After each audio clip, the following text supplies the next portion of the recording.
जय हिंद। देखिए, आज हम लेके आए हैं फ्रेंच रेवोल्यूशन का पार्ट 3। हमने क्या क्या देखा? हमने देखा कि लुईस 16 ने क्या किया। लुईस 16 ने लोगों की बातें मान ली। कैसे बातें मानी? जब लुईस 16 ने लोगों को ज़्यादा परेशान किया तो लोगों ने क्या किया? बास्तील के किले पर हमला कर दिया। बास्तील के किले पर क्या किया? हमला किया। और जब बास्तील के किले पर हमला किया तो लोगों, जो गांव के लोग थे, उनके अंदर उत्साह पैदा हो गया और उन्होंने भी क्या किया? जो जमींदार के घर थे, इधर लोगों ने लूटा बास्तील के किलों को, उधर गांव के लोगों ने लूट लिया जमींदारों को। जमींदारों कौन? जिनके पास ज़मीनें होती थी, क्योंकि कॉमन पीपल के पास ज़मीन नहीं थी, वो ज़मींदार के नीचे काम करते थे। तो उन्होंने क्या किया? ज़मींदारों के घरों पर अटैक कर दिया। और अटैक करके क्या किया? जो भी कर्जा लिया था उन्होंने, जो भी उसके कागजात या डॉक्यूमेंट्स वगैरह थे, उसको उन्होंने जला दिया। बाकी पैसे वगैरह लूट लिए। जो इकट्ठा था अनाज वहाँ पर, वो भी अनाज क्या कर लिया? ले लिया। तो ये सारी बातें हम देख चुके थे। अब ये सब लुईस 16 जब देखता है कि इतना भयानक विद्रोह मचा है, तो लुईस 16 मान लेता है बात कि अब हम सर कॉन्स्टिट्यूशन के नीचे रहेंगे। अब हम कॉन्स्टिट्यूशन के नीचे रहेंगे। तो फ्रांस जब 1791 में जो फ्रांस का कॉन्स्टिट्यूशन बनता है, फ्रांस का कॉन्स्टिट्यूशन कब बनता है? 1789 में बनना स्टार्ट हुआ और 1791 में बन के तैयार हुआ। अब सर कॉन्स्टिट्यूशन बन गया है, राजा कॉन्स्टिट्यूशन के नीचे काम करेगा। तो जो फ्रांस था, फ्रांस अभी मोनार्की था। बात को समझना है। देखो, फ्रांस अभी मोनार्की था। मोनार्की क्यों था? क्योंकि अभी फ्रांस का जो राजा था वही था सबसे सुप्रीम। लेकिन अब फ्रांस में आ गया है कॉन्स्टिट्यूशन, यानी अब राजा किसके हिसाब से चलेगा? कॉन्स्टिट्यूशन के हिसाब से। तो फ्रांस पहले क्या था? मोनार्की, क्योंकि राजा था। अब कॉन्स्टिट्यूशन के हिसाब से राजा चलेगा, तो इसीलिए फ्रांस क्या बन गया? अब फ्रांस बन गया कॉन्स्टिट्यूशनल मोनार्की। शब्द को समझना है, रटना थोड़ी ना है, समझना है। समझते कैसे हैं? समझते कैसे? इसी तरह समझते हैं कि फ्रांस पहले मोनार्की थी। क्यों? क्योंकि राजा शासन करता था। अब क्या हुआ? राजा ने कहा कि अब हम कॉन्स्टिट्यूशन के नीचे रहेंगे। लोगों की बातें मान ली उसने, तो फ्रांस क्या बन गया? कॉन्स्टिट्यूशनल मोनार्की बन गया। क्या बन गया? फ्रांस बन गया कॉन्स्टिट्यूशनल मोनार्की। क्यों बन गया? क्योंकि कॉन्स्टिट्यूशन के नीचे था। अच्छा भाई, अब कॉन्स्टिट्यूशन बना है तो कुछ कुछ अधिकार रहे होंगे। अच्छा, ये भी बात रही। हाँ बिल्कुल थी सर। अच्छा, कॉन्स्टिट्यूशन अधिकार देगा तो कॉन्स्टिट्यूशन बनाने के कुछ कारण भी तो रहे होंगे। कि क्या कारण थे वही समझते हैं पहले। तो अब ऐसे एक क्या बना लो, फ्लो चार्ट बना लो इस तरह से, और यहां पर डालो मेन फीचर्स। यहां पर क्या डालोगे? Main features. मेन फीचर्स में क्या लिखोगे? कब बन के तैयार हुआ वो हम बता चुके हैं, 1791 में। इसका जो मेन मकसद था सर, वो था limit the power of monarch. Limit the power of monarch. क्या हुआ सर? मोनार्की का मतलब राजा, मोनार्क का मतलब जहां पर राजा का शासन होता है। तो इसका जो मेन फीचर था सर, वो था limit the power of monarch, यानी राजा की शक्तियों को कम करना था। राजा की शक्तियों को कम करना था। सर कैसे कम करेंगे शक्तियां? याद करो, पहला फिलोसफर मॉन्टेस्क्यू, उसने कहा था कि फ्रांस में जितनी भी कमियां हैं वो इसलिए हैं क्योंकि सारी पावर किसके पास है? सारी पावर किसके पास है? राजा के पास। अगर राजा से ये पावर लेके डिस्ट्रीब्यूट कर दी जाए, यानी राजा के पास पावर कम होगी ना। और ये बात किसकी कर रहे हैं? Limit the power of monarch. राजा की शक्तियों को कम करो। राजा की शक्तियों को कैसे कम किया जाएगा? याद करो मॉन्टेस्क्यू का फंडा, 3 भागों में। लेजिस्लेचर अलग कर दो, एग्जीक्यूटिव अलग कर दो, और जुडिशरी अलग कर दो। तो अब क्या हुआ? कॉन्स्टिट्यूशन क्या लेके आया?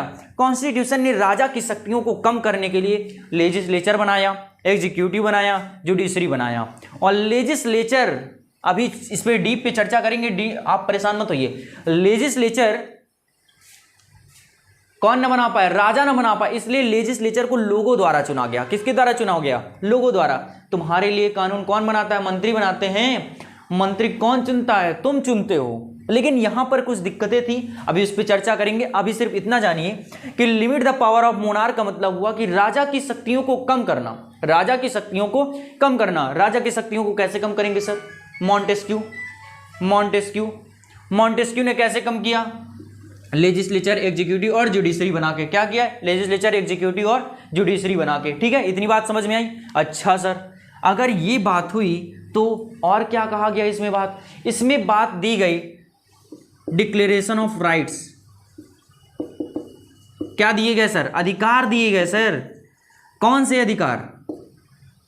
अधिकार? इसमें फिर नीचे बना लो डिक्लेरेशन ऑफ राइट्स। क्या क्या दिए गए सर? इसमें देखो, सबसे पहला प्रॉपर्टी का अधिकार दे दिया गया सर।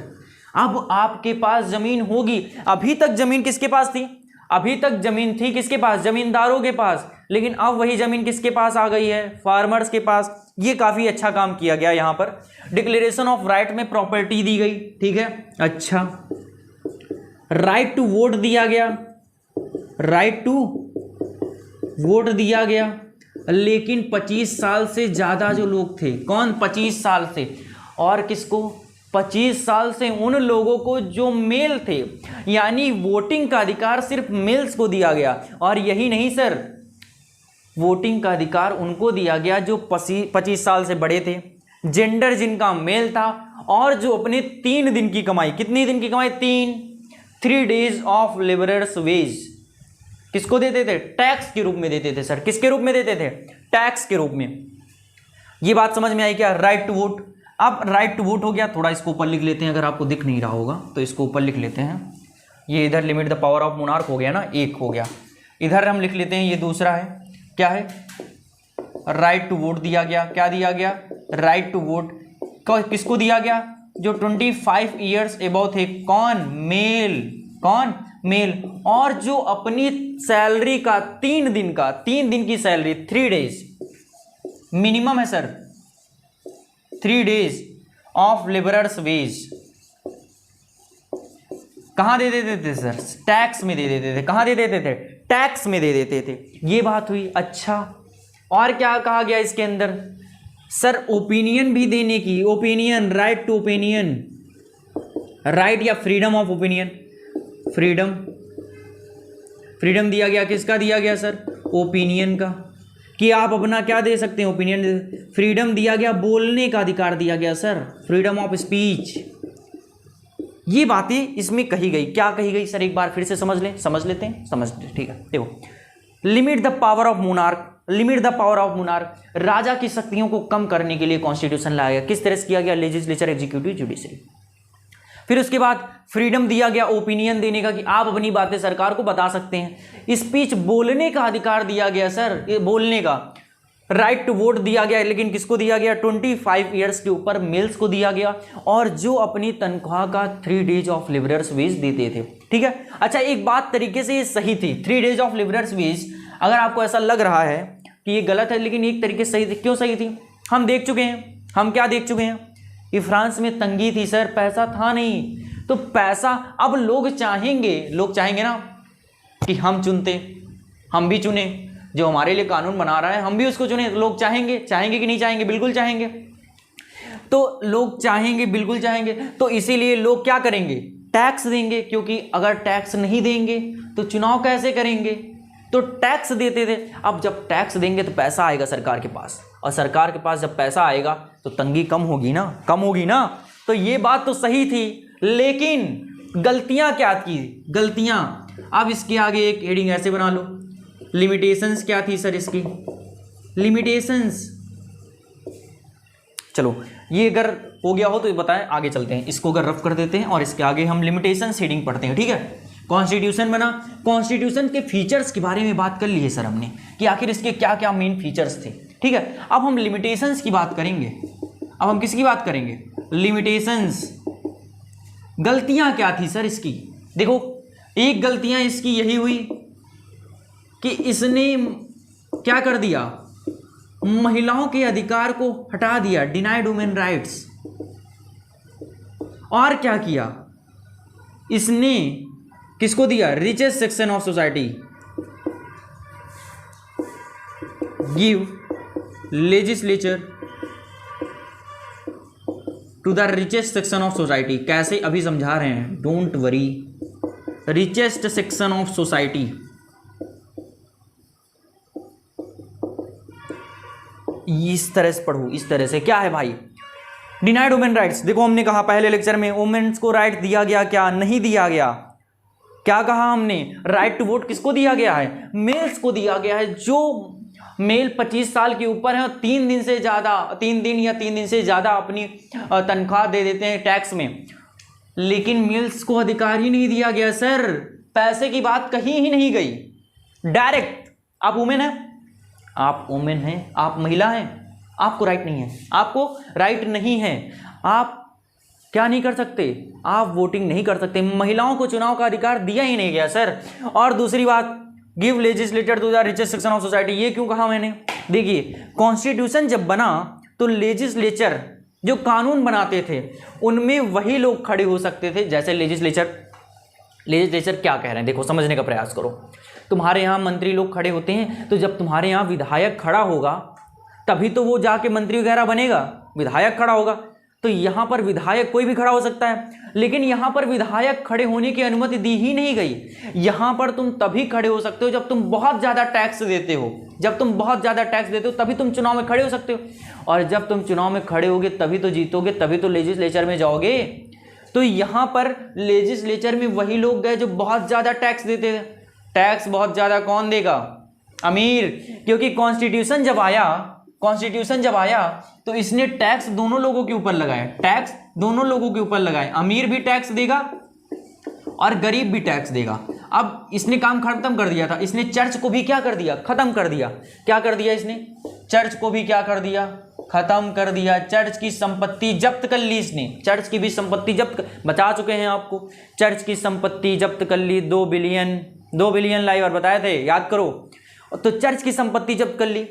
अब जो टैक्स सिर्फ कॉमन पीपल देते थे, अब टैक्स कौन देगा, सब देंगे, अमीर और गरीब। और कहा गया कि लेजिस्लेचर में कौन जा सकता है, लेजिस्लेचर में, जो बहुत ज़्यादा टैक्स देता हो। और बहुत ज़्यादा टैक्स कौन देगा, जिसके पास ज़्यादा पैसा होगा।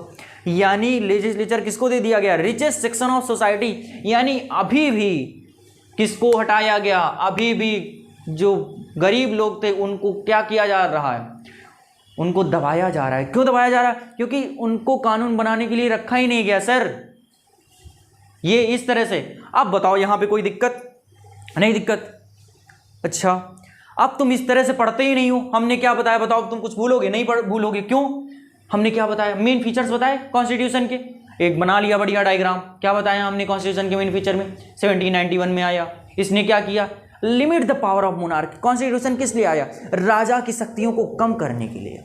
राजा की शक्तियों को कैसे कम करेंगे, तो मॉन्टेस्क्यू बता गया है, लेजिस्लेचर, एग्जीक्यूटिव, जुडिशरी, ठीक है। उसके बाद हमने बताया कि कॉन्स्टिट्यूशन ने अधिकार दिए, क्या अधिकार दिए, right to vote, freedom of speech, freedom to opinion, बहुत सारे अधिकार दिए, ठीक है। तुम इस तरह से पढ़ते ही नहीं, तुम मेहनत बहुत करते हो, मेहनत में कभी थोड़ी ना है तुम्हारे, तुम 10-10 घंटे पढ़ते हो, बहुत, लेकिन तुम खुद बताओ, तुम ठूसे जा रहे हो, तुम्हारे दिमाग में समझ ही नहीं आ रहा। अब तुमको कोई खाना खिलाए जो तुम्हारी पसंद का ना हो, वो डाइजेस्ट होगा, नहीं होगा, वॉमिटिंग होगी। जब कोई ज़्यादा खिला देगा, तुम्हारे मन में इच्छा नहीं है, तो यही तो है, तुम्हारा मन लग ही नहीं रहा है, तुम्हारा मन लग जाएगा तो वो डाइजेस्ट होगा, तुम ठूसे जा रहे हो, और तुम ठूसे जा रहे हो तो वही चीज़, खाना जब नहीं पच रहा है तो ये कहाँ से पचेगा। जब खाना नहीं पचेगा तुम्हारे बिना मन का खाना दे दिया जाता है, तुम नहीं, बहुत वो बताते मम्मी जा ही नहीं रहा है, गले से उतर ही नहीं रहा, पानी पीना पड़ रहा है उतारने के लिए, तो ये कहाँ से उतर जाएगा, दिमाग में नहीं उतरेगा ना। क्यों, क्योंकि तुम मेहनत करते हो, तरीका गलत है। तरीका क्या है, समझने का प्रयास करो, बियॉन्ड द बुक जाओ, किताब में क्या लिखा है, सारी बातें किताब में थोड़ी ना लिखी होंगी। ये लिखा है क्या, denied human rights, give legislature to the right section of, नहीं लिखा ना, कहाँ से मिलेगा। तुम समझने का प्रयास ही नहीं करते हो, तुम रटने का प्रयास करते हो। रटना क्या है, रटना वही है जब तुम 10-10 घंटे बैठे हो, 8-8 घंटे बैठे हो, ठूसे जा रहे हो, हिस्ट्री को रटने का सब्जेक्ट मान लिए हो, रटेंगे कितना रटोगे, 1 किताब रटोगे, 2 किताब रटोगे, कितना रट लोगे। समझने का प्रयास तुम करते ही नहीं हो, और मन लग जाएगा। अगर मन लग गया तो ये तुमसे नहीं कहेगा पढ़ो, तुम बैठे रहोगे। कंसंट्रेशन बनाने की तैयारी मत करिए, मन लगाने की तैयारी करिए। तुम्हारा तरीका गलत है। तुम क्या सोचते हो कि कंसंट्रेशन बनाए, कंसंट्रेशन लगेगा ही नहीं। जिस काम में तुम्हारा मन लगता है, तुम्हारा खेलने में मन लगता है, तुमको उसमें कंसंट्रेशन बनाना पड़ता है? नहीं बनाना पड़ता। एक घंटे तक बैठे रहते हो, यहाँ पर कंसंट्रेशन बनाने की कोशिश करते हो, तरीका गलत है, उल्टा जा रहे हो। तुमको मन लगाना है अपना। अगर मन लग गया तो कंसंट्रेशन अपने आप, किसी चीज़ में मन लगता है ना तुम्हारा, जब पिक्चर देखने में कंसंट्रेशन लगाना पड़ता है? नहीं। और जब मन लगता है, पिक्चर देखने में मन लगता है, पिक्चर की पूरी सीरीज याद रहती ना स्टोरी, तो इसमें मन लगेगा तो ये भी याद रहेगा। पढ़ने का तरीका सुधारो, पढ़ने का इस तरह से पढ़ो। कभी भूलोगे नहीं, डायग्राम बनाओ, फ्लो चार्ट बनाओ और सोचो। एक टॉपिक पढ़ा, अब सोचो उसके पीछे जाने की कोशिश करो, क्या क्या कारण रहे होंगे, ये क्या आगे की कहानी इस पे आधारित है, तभी तो हम बता रहे हैं तुमको। ये किताब में लिखे हैं, देखना किताब में अगर लिखे हो तो बताना। नहीं लिखे, कैसे मिले? सोचो, समझने का प्रयास करो, रटने का नहीं। और जिस दिन तुम समझ गए, शिक्षा का काम लोगों को जागरूक करना है सर। और जागरूक कैसे होगे? समझ के। शिक्षा का काम लोगों को पैसे दिलाना नहीं होता है। तुम पढ़ क्यों रहे हो? क्योंकि तुमको पैसा कमाना है। तुम सिर्फ इसीलिए तो पढ़ रहे हो कि नंबर पाने के लिए, कि नंबर आ जाएंगे, रट लोगे। क्या करोगे? पैसा पाओगे, क्या कर लोगे? बहुत पैसा कमा रहे हैं लोग, नहीं कर पा रहे ना कुछ। तुमको शक्ति इकट्ठा करनी। शक्ति कैसे आएगी? समझ के, बियॉन्ड द बुक जाने की कोशिश करो, सोचो और समझो। ये हो गया। चलो इसके आगे बात करते हैं, ये कैसे आगे का कारण बन गया, ये कैसे आगे का कारण बन गया। अब फ्रांस क्या बन गया? Constitutional monarchy. क्या बन गया? Constitutional monarchy. अच्छा, जब ये कॉन्स्टिट्यूशन बना तो इसमें एक और अधिकार था सर। इसमें क्या अधिकार था कि अब इंटरनेशनल अफेयर्स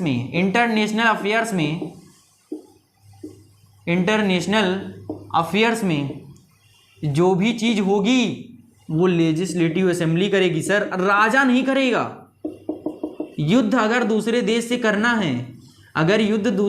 करना है तो ये राजा नहीं बताएगा, या दूसरे देश से कोई हमारा संबंध, इंटरनेशनल अफेयर लेजिस्लेटिव असेंबली बताएगी, ना कि किंग का खत्म कर दिया गया सर, किंग को खत्म कर दिया गया। अब राजा नहीं बताएगा हमको इस देश से व्यापार करना है या हमको इस देश से युद्ध करना है। फिर तुम, यही तो है, तुम समझ ही नहीं पाए। तुम यहां समझ लेते कि किंग को खत्म कर दिया गया, तुम आगे समझ जाते कि फ्रांस रिपब्लिक कैसे बना। अभी चर्चा करेंगे आगे, कोई दिक्कत नहीं, हम बताएंगे। अगर तुम नहीं समझ पाए तो हम तो बताएंगे ही, ठीक है। तो लेजिस्लेटिव असेंबली करेगी। अब क्यों लेजिस्लेटिव असेंबली करेगी?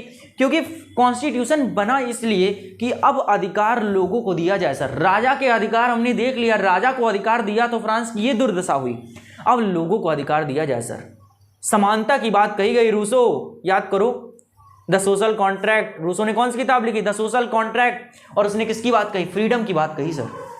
फ्रीडम, एक समानता, इक्वलिटी की बात की गई। तो ये कॉन्स्टिट्यूशन भी किस लिए आया? इक्वलिटी लाने के लिए आया। लेकिन हालांकि इसने बहुत सी चीज़ों में अनइक्वलिटी पैदा की, लेकिन ये आया किस लिए? इक्वलिटी। और ये इसने शासन किसको दिया? लोगों को शासन दिया। किसको शासन दिया? लोगों को।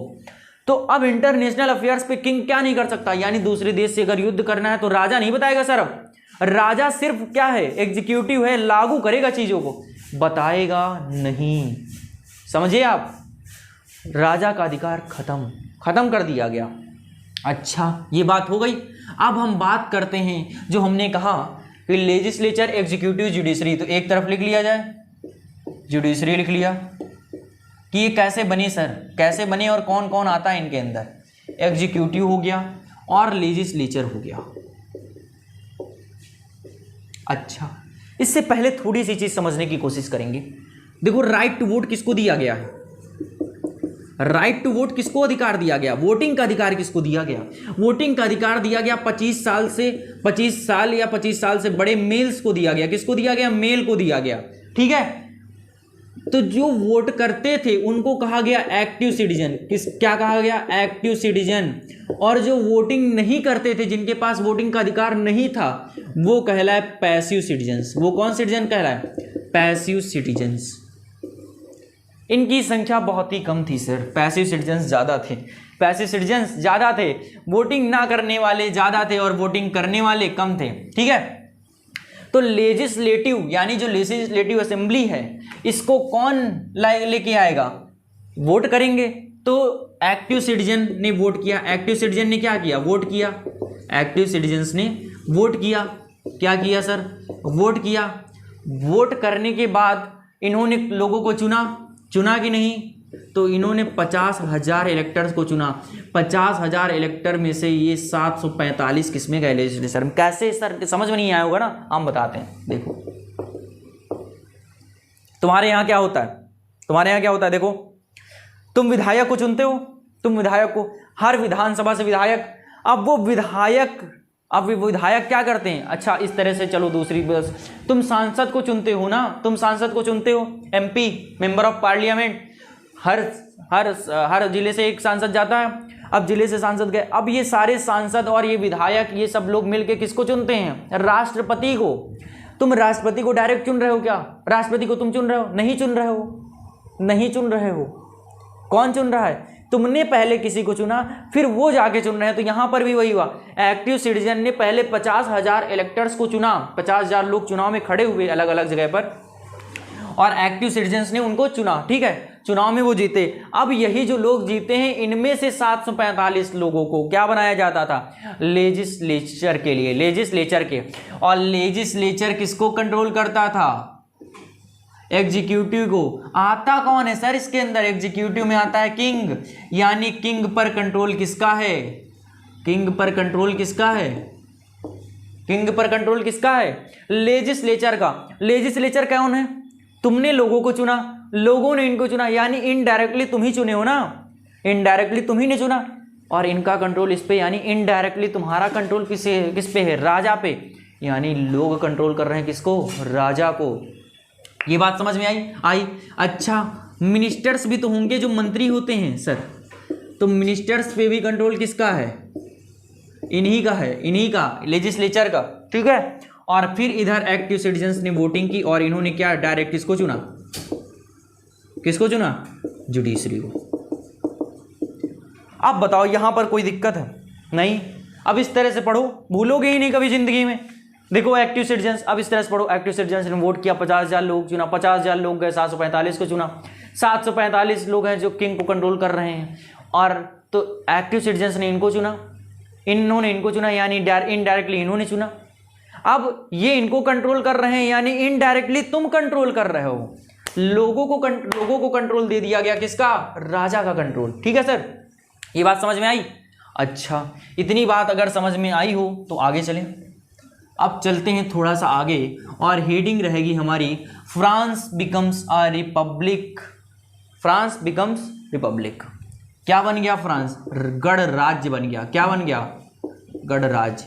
कैसे बना सर? समझने का प्रयास करेंगे, रटने का नहीं करेंगे। किसका प्रयास करेंगे? समझने का। समझने पर जोर दिया करिए, रटने का काम हमारा थोड़ी ना है।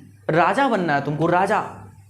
और राजा रट के बनेंगे नहीं, मन को काबू करिए सर, क्योंकि राजा वही बनता है जो अपने आप पे काबू करता है। ठीक है, अगर कर ले गए तो तुम राजा बनोगे, और राजा बनना है, राजा का जरूरी ये थोड़ी ना कि तुम प्रधानमंत्री बनो। राजा का मतलब तुम किसी भी फील्ड में जाओ और उस फील्ड में अपना नाम करके आओ, वो होता है राजा। तो फ्रांस बिकम्स रिपब्लिक कैसे बनता है, पूरी चर्चा करेंगे। पहले इसे समझ लेते हैं। फ्रांस कॉन्स्टिट्यूशनल मोनार्की बन गया, इसको समझ में आ गया होगा। अगर आ गया है तो आगे जाने की कोशिश करेंगे। देखो, हमने बताया था कि जब फ्रांस ने स्वतंत्रता चखी 1789 के बाद, बस्टाइल के किले के बाद, जब लोग लुई 16 मान जाता है कॉन्स्टिट्यूशन, तो अब लोगों को स्वतंत्रता मिल गई ना, फ्रीडम। देखो, सारी चीज़ों का अधिकार दिया गया, बोलने का अधिकार दिया गया, अपनी बातें बताने का अधिकार दिया गया, बहुत सारे अधिकार दिए गए। तो इसी तरह से जब लोगों ने स्वतंत्रता चखी तो दूसरे लोगों को भी स्वतंत्रता का स्वाद चखाने की कोशिश किया। जब तुम अच्छा खाना बनाते हो, जब तुम बनाते हो, दूसरे खाना अच्छा होगा तुम सारा खा जाओगे, लेकिन जब तुम खुद बनाते हो सबको टेस्ट कराते हो, थोड़ा सा तारीफ करें, सब तारीफ करेंगे, तो इसलिए तुम थोड़ा थोड़ा सबको चखाते हो। तो इसी तरह से जब फ्रांस के लोगों ने क्या किया, क्रांतिकारियों ने लड़ा। अब क्रांतिकारियों ने लड़ा तो खुद स्वतंत्रता चखी, तो उन्हीं के कारण तो स्वतंत्रता मिली, क्रांतिकारियों के कारण। तो क्रांतिकारियों ने सोचा कि स्वतंत्रता सिर्फ हमको नहीं चाहिए, हमने तो चख लिया है सर, दूसरे लोगों को भी चखाते हैं हम, दूसरे लोगों को। तो फ्रांस के जितने भी क्रांतिकारी थे ये पूरे यूरोप में फैल गए। कहाँ फैल गए? पूरे यूरोप में फैल गए। अब तुम खुद बताओ कि जो दूसरे देशों के राजा रहे होंगे, ऑस्ट्रिया हो गया, प्रसिया हो गया, प्रसिया उसको हिंदी में बोलते हैं, प्रसा हिंदी में बोलते हैं, ठीक है। अब इन देशों के राजा मोनार्क राजा ठहरे। राजा कभी चाहेंगे कि हमारी गद्दी जाए? नहीं। तो फ्रांस, अब ये रिवोल्यूशनरी वॉर, ये जो रिवोल्यूशन फैलाया, अब ये फ्रांस का नहीं रह गया। इन्होंने पूरे यूरोप में क्रांति फैलाने की शुरुआत की कि हम पूरे यूरोप को आज़ाद करके रहेंगे। फ्रांस के लोगों ने क्या कहा कि हमने तो स्वतंत्रता चखी है, अब हम पूरे यूरोप को स्वतंत्रता चखाएंगे। और इन्होंने फ्रांस के रिवोल्यूशन को यूरोपियन रिवोल्यूशन में चेंज कर दिया। किसमें? European revolution. अब ये पूरे यूरोप को किसका मजा चखाना चाहते थे? स्वतंत्रता का। तो जब ये यूरोपियन रिवोल्यूशन इन्होंने चेंज किया तो इस पे किसने किया? प्रसिया और ऑस्ट्रिया, हॉलैंड वगैरह भी थे, अभी हम आगे चर्चा करेंगे इसकी। तो प्रसिया और ऑस्ट्रिया जब यहाँ पर लोग पहुँचे, तो इन्होंने विरोध किया, प्रसिया और ऑस्ट्रिया ने विरोध किया, क्योंकि क्रांतिकारी अब यहाँ जाएंगे ना, तभी तो इनको आज़ाद करवाएंगे। यहाँ पर था राजा, यहाँ पर कौन था? राजा। तो इनको आज़ाद कराने के लिए यहाँ के लोगों को क्या करना होगा? जागरूक करना होगा। कहा था कि जब लोग जागरूक हो जाते हैं तो अपने अधिकारों के लिए लड़ने लगते हैं। तुम तब तक शांत रहोगे जब तक तुम जागरूक नहीं हो। तुम उस दिन से कभी शांत नहीं रहोगे जिस दिन तुम जागरूक हो जाओगे। इसीलिए तो कहते हैं शिक्षा करो, शिक्षा लो। इसीलिए तो हमारे देश के नेता शिक्षा पर ज़्यादा फोकस नहीं करते, क्योंकि अगर शिक्षा दे दी गई तो तुम जागरूक हो जाओगे सर। जागरूक वो शिक्षा नहीं रटने वाली, ये शिक्षा समझने का प्रयास करिए सर। इतिहास समझ गए ना तो कुछ तो मतलब कुछ आप बड़ा पैसे वैसे की बात नहीं कह सकते, लेकिन आप अपने व्यक्तित्व का निर्माण कर लेंगे। आप एक अच्छे नागरिक जरूर बनेंगे। समझने का प्रयास करना है सर। इसीलिए तो जब फ्रांस के लोग प्रसिया और ऑस्ट्रिया में पहुंचे तो यहाँ के राजाओं ने क्या किया? विरोध किया। यहाँ के राजा ने क्या किया? विरोध किया। यहाँ के राजा ने क्या किया? विरोध किया। यहाँ के राजा ने विरोध किया और यहाँ के राजाओं ने कहा कि अगर तुम अपने राजा की बात नहीं मानोगे, यानी लुई 16, अगर तुम लुई 16 की बात नहीं मानोगे तो हम क्या करेंगे? तुम्हारे ऊपर युद्ध कर देंगे। अब याद करो, लेजिस्लेटिव असेंबली हमने क्या बताया था? युद्ध करने का अधिकार राजा को नहीं दिया गया है। किसको दिया गया है? Legislative assembly. तो युद्ध प्रसिया और ऑस्ट्रिया के खिलाफ अगर फ्रांस करेगा तो ये कौन कहेगा करने के लिए? लेजिस्लेटिव असेंबली कहेगी। तो लेजिस्लेटिव असेंबली ने क्या कर दिया? प्रसिया और ऑस्ट्रिया के खिलाफ युद्ध छेड़ दिया। ठीक है, लेजिस्लेटिव असेंबली ने क्या किया? प्रसिया और ऑस्ट्रिया के खिलाफ युद्ध छेड़ दिया और ये हार गए सर, ये हार गए। लेजिस्लेटिव असेंबली ने क्या किया? Declared war. इन्होंने क्या कर दिया? युद्ध की घोषणा कर दी। क्या कर दी? युद्ध की घोषणा कर दी। किसके खिलाफ? ऑस्ट्रिया। और हार गए सर, हार गए, डिफीटेड। तुम इस तरह पढ़ो, भूलोगे ही नहीं। डिफीट, हार का सामना करना पड़ा सर। जब हार का सामना करना पड़ा तो फ्रांस के लोगों को लगा कि ये जितनी भी दिक्कतें आई हैं, ऑस्ट्रिया से जो हम हारे हैं, इसका कारण ये है कि राजा ने ऑस्ट्रिया के साथ क्या कर ली है? संधि कर ली है। राजा ने ऑस्ट्रिया के साथ संधि कर ली है। अब हमारा देश पाकिस्तान के खिलाफ है, हमारा देश पाकिस्तान के खिलाफ है। अब तुम पाकिस्तान से जब युद्ध हो रहा हो, अगर फिलहाल पीछे हो रहा था, तो जब हो रहा था तो उस समय अगर हमारे यहाँ से कोई संधि करता तो वो देशद्रोही कहलाता कि ना कहलाता? तो यहाँ पर राजा ने क्या किया? लोगों ने लगा कि ये हम हारे किस लिए? क्योंकि राजा ने क्या कर दिया? हमारी सारी बातें बता दी। अच्छा, क्यों लगा? क्योंकि ये वॉर देश के लिए हो रहा है क्या? नहीं, ये स्वतंत्रता के लिए हो रहा है सर। समझना है यही तो, कि ये वॉर स्वतंत्रता चखाने के लिए हो रहा है, और स्वतंत्रता चखाने के लिए किंग को हटाना पड़ेगा, तभी तो स्वतंत्रता आएगी।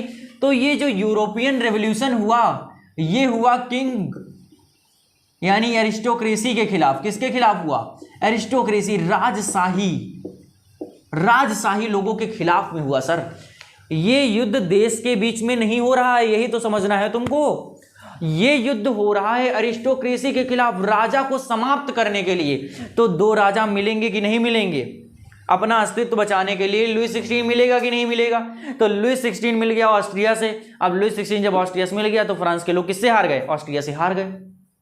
अच्छा, अब आगे युद्ध चलता रहा, आगे युद्ध चलता रहा। ऑस्ट्रिया ने कहा कि मान लो बात अभी राजा के, कहा नहीं मानेंगे, लोगों ने कहा नहीं मानेंगे, और युद्ध आगे चलता रहा। और जब भी युद्ध होगा तो इकोनॉमिक क्राइसिस आएंगी कि नहीं आएंगी? वॉर अगर होगा तो इकोनॉमिक क्राइसिस आएंगी कि नहीं आएंगी? याद करो, पहले लेक्चर में बताया है कि 13 कॉलोनीज को जिताने के कारण इकोनॉमिक क्राइसिस फ्रांस में आई। तो वॉर होगा तो इकोनॉमिक क्राइसिस आएंगी। वही कंडीशन बन गई सर 1789 वाली कंडीशन फिर से बन रही है। हालांकि उस समय राजा सिर्फ लुईस 16 था, यानी फ्रांस के राजा के खिलाफ लोग लड़ रहे थे। अब रसिया, ऑस्ट्रिया सबके खिलाफ लड़ रहे हैं। पूरे यूरोप को आज़ाद कराने का मुद्दा इनका बन गया था सर। अभी तक फ्रांस का था, अब पूरे यूरोप को। अब अच्छा क्या हुआ? इकोनॉमिक क्राइसिस आई। ठीक है, इकोनॉमिक क्राइसिस आई ना। तो जब इकोनॉमिक क्राइसिस आई तो लोगों के अंदर फिर गुस्सा, फिर खाना नहीं मिल रहा है। और जब खाना नहीं मिल रहा है तो लोगों ने फिर क्या किया? किसको कब्जा किया? किसको? जब लोगों ने देखा खाना नहीं मिल रहा है तो ये चले गए राजा। फिर राजा की तरफ क्या कर दिया? विरोध कर दिया कि देखा कि पूरा मतलब खाना वाना नहीं मिल रहा है। तो ये गए ट्यूलरीज के महल में। कहाँ गए? ट्यूलरीज। और यहां पर को किंग को कैप्चर कर लिया। किंग को क्या कर लिया? कैप्चर्ड कर लिया। क्या कर लिया? किंग को कैप्चर्ड कर लिया। अब क्या हुआ? ये देखो, बहुत ज़्यादा युद्ध चला जा रहा था। ये युद्ध बहुत ज़्यादा चला जा रहा था। ये युद्ध क्या हो रहा था? बहुत ज़्यादा चला जा रहा था। लेकिन इसको क्या हुआ? इसको रोकने के लिए बहुत लोगों ने प्रयास किए। लेकिन कर नहीं पाए सर। इसको रोकने के लिए प्रयास किए गए लेकिन कर नहीं पाए। तो क्या हुआ सर?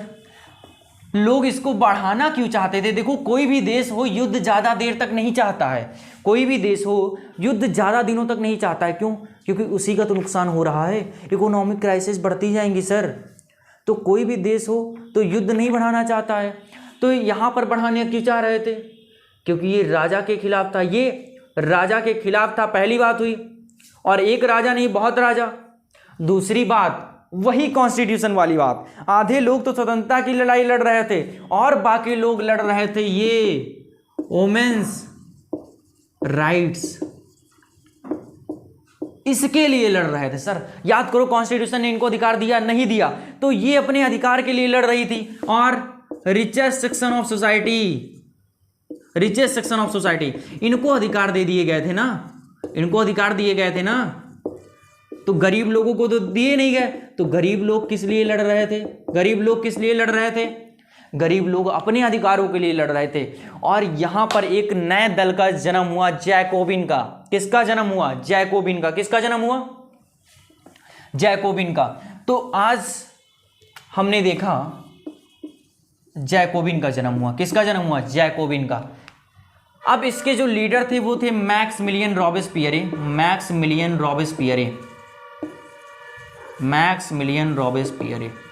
अच्छा, इससे बात थोड़ी और जान लें। जैकोबिन का जन्म क्यों हुआ? देखो, लोग लड़ रहे थे एक स्वतंत्रता के खिलाफ, और दूसरी बात इक्वलिटी के लिए अभी भी लड़ रहे थे। तो ये जो आदमी है मैक्समिलियन रॉबेस्पियरे, इसने क्या किया? इसने मुद्दा उठाया कि इक्वलिटी लाएंगे सर। हम किसकी बात करेंगे? इक्वलिटी के। लोगों को अधिकार दिलाया। इसने कहा कि जो 25 साल से ऊपर वालों को दिया जा रहा है अधिकार, वही पैसे वालों को, ऐसा नहीं होना चाहिए। इसने लोगों के हित के बारे में बात कर दी।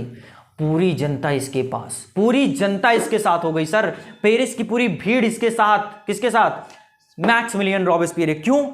इसने बात किसकी की? इसने कहा कि जो 25 साल से ऊपर वालों को दी गई है सिर्फ अधिकार, अब हम क्या करेंगे? हम किसके लिए लड़ेंगे? हम लड़ेंगे कि 25 साल से ऊपर जितने भी हैं वो टैक्स दें ना दें, सबको अधिकार मिलने चाहिए। इसने सारे लोगों की बात कर दी सर। और इसीलिए मैक्समिलियन रॉबेस्पियरे लोगों का मसीहा बन गया। और उसके बाद अब अगले लेक्चर में हम थोड़ी सी इसकी बात करेंगे चर्चा, मैक्समिलियन रॉबेस्पियरे जैकोबिन। और जब ये गद्दी पर बैठा फ्रांस की, तो इसके समय को कहा गया द रेन ऑफ टेरर। क्या कहा गया? द रेन ऑफ टेरर, आतंक का समय। क्यों कहा गया? सारी चीज़ें समझने का प्रयास करेंगे। मिलते हैं अगले लेक्चर में जल्दी। जय हिंद।